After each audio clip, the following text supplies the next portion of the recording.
The night of the fire at the governor's town hall party. The thin air tasted of burning plastic and something sweet, like cheap barbecue. Whose head will you get inside now?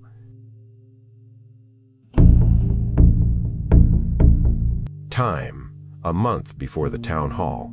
You are a man of the 1990s, a living fossil from the age of Fukuyama and the end of history. A classical liberal. For 20 years, you have been the kept intellectual of the wealthy donor Barbara Stavrogan. You fancy yourself a persecuted public figure, a dissident, though in truth the university has long forgotten you. Your life is a series of op-eds, witty faculty lounge conversations, and whiskey-fueled pronouncements on the beautiful and the sublime. You are the father of Peter, a son you barely know, and the tutor of Nico, whom you filled with a sacred melancholy. Your generation preached liberalism and dialogue, and somehow gave birth to a generation of nihilists who speak only in memes and threats. You do not understand how this happened. Barbara Stavrogan summons you. She is in a fury over some petty debt or a witty remark you made that was repeated to her. She berates you, calls you a child, a parasite. For 20 years, Stephen, you have lived on my grants and donations. Her words sting with the truth of your position. Your entire life of noble protest has been underwritten by her fortune. The humiliation is unbearable.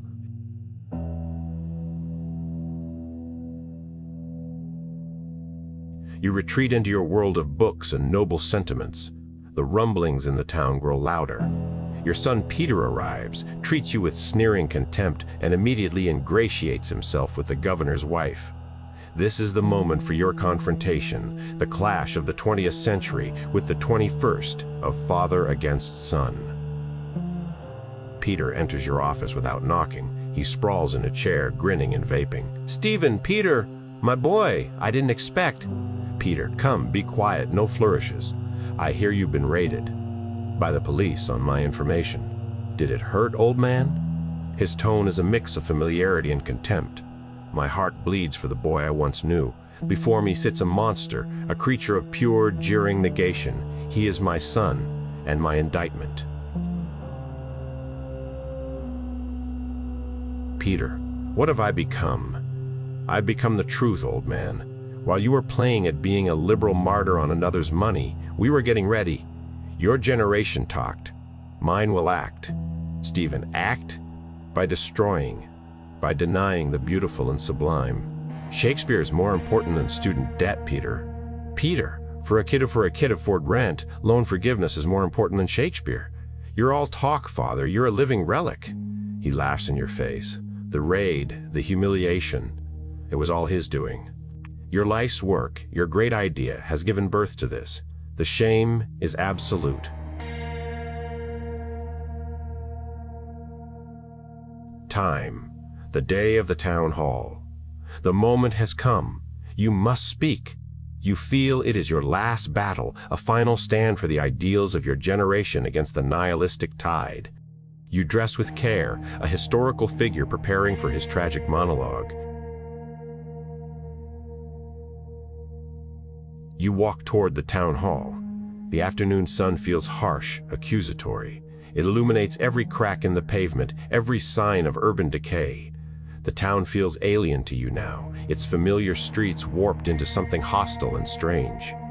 You spent a lifetime celebrating the ideals of this place, and now you walk through its reality like a ghost, clutching your speech notes as if they were a holy text in a godless land. The town hall. You arrive at the hall. It is a mob. A famous author, that peacock, is preening on the stage. Then Captain Lebec, the drunken lout, recites some vulgarity. You see your life's work, the appreciation of the beautiful, being trampled into the mud. Your heart aches. It is your turn. You deliver your speech, a passionate, desperate defense of beauty. Shakespeare and Raphael are more important than political ideologies, more important than activism, because they are the fruit of all humanity. The crowd jeers. They laugh. A student activist accuses you of a past ethical violation. The accusation is true. The shame is absolute. You are not a martyr, you are a joke. You weep openly, a pathetic, broken old man. You stumble from the stage, your world in ruins. The jeers follow you. Then, the chaos of the reception begins, and soon after, the cry of, "Fire!" The world has gone mad, confirming your deepest fears. There is no place for you here. The old ideals are dead. America is possessed. You must leave. You must become a wanderer.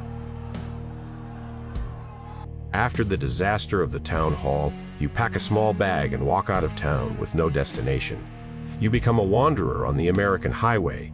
You fall in with a woman selling Bibles from her van. You fall ill in a small town. As you lie dying in a motel room, Barbara Stavrogan finds you. All the years of quarrels fall away. In your final moments, you ask for the Bible to be read. You realize the lie of your life was not your belief in the beautiful, but your belief in yourself. Stephen, the whole law of human existence consists in nothing other than a man's always being able to bow down before what is infinitely great. You die, having finally found a faith simpler and greater than your own intellect.